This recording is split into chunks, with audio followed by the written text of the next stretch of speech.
మలుపుకండి. ఎవరు ఇష్టం వాళ్ళు. కానీ ఉమ్, మీరు చేసే పని మీరు చేయండి, మేము చేసే పని మేము చేస్తాం. కానీ ఉమ్. దయచేసి మీరు మలపకండి. దయచేసి ఎవరిని దండం మల్ పెట్టండి. ఎవరిని ఎందుకంటే మ- ఒకసారి ఎవ- దండం పెట్టినాను.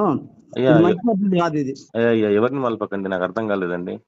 మీరు క్రైస్తవులను వారి ఇంటికి వెళ్ళి మీరు ఈ మతం మార్చుకొని మీరు మా హిందువులకు రాండి అని ఉమ్. దయచేసి మీరు అలా పని చేయకండి దయచేసి. సరే, మరి అంతకు ముందు వాళ్ళు ఎవరు?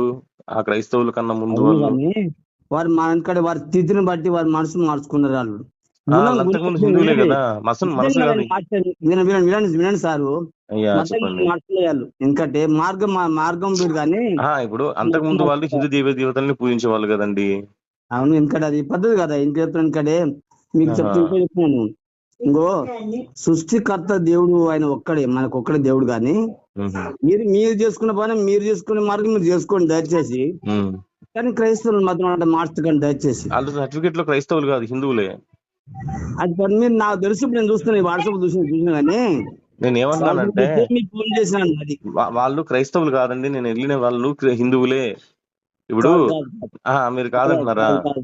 నేను నేను చూసినాను. నేను ఒక పని చేస్తాను, మీ అడ్రస్ ఇవ్వండి. మీరు ఎక్కడ ఉంటారు మీరు?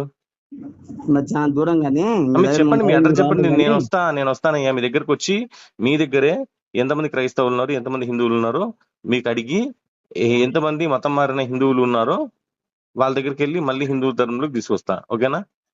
సర్టిఫికెట్ వాళ్ళు హిందువులా, వాళ్ళ హిందూ సర్టిఫికెట్. ఇప్పుడు మనుషుల ఎదుట నన్ను ఒప్పుకోని వాడిని నేను పరలోకంలో ఒప్పుకోను అని ఉందా లేదా?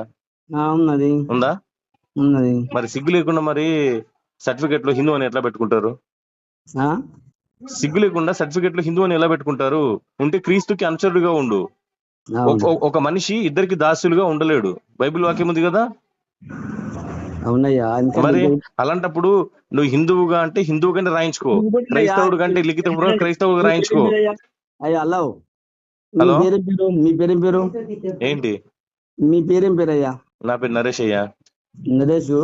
దయచేసి ఇక్కడ ఇది మాత్రం ఇది మీ కుటుంబానికి ఇది మంచిది కాదు. ఇది అవునా? మంచిది కాదు. ఇది పద్ధతి కాదు. అవునా? అంటే మరి నీ కుటుంబానికి మంచిది అవుతుందా ఈ విధంగా హిందువుల్ని మతం మారుస్తూ పోతే? అవును, ఎందుకంటే వాళ్ళు అంత దశమ భాగాలు ఇస్తారు కదా, దశమ భాగాలు దొబ్బిచ్చి నీకు పెడతారు కదా, అందుకే నువ్వు అవుతావు. చెడు మార్గం నుంచి మంచి మార్గం. నేను కూడా అది చెడు మార్గము, క్రైస్తవ్యం అనేది చెడు మార్గము, దాంట్లో ఉండే పాస్టర్లు లుచ్చ నా కొడుకులు, లఫంగా నా కొడుకులు అని చెప్పి తీసుకొస్తున్నా. దాని తప్పేముంది? ఉన్న వాళ్ళ దగ్గరికి వెళ్తున్నా నేను. మీరు లేకపోవచ్చు.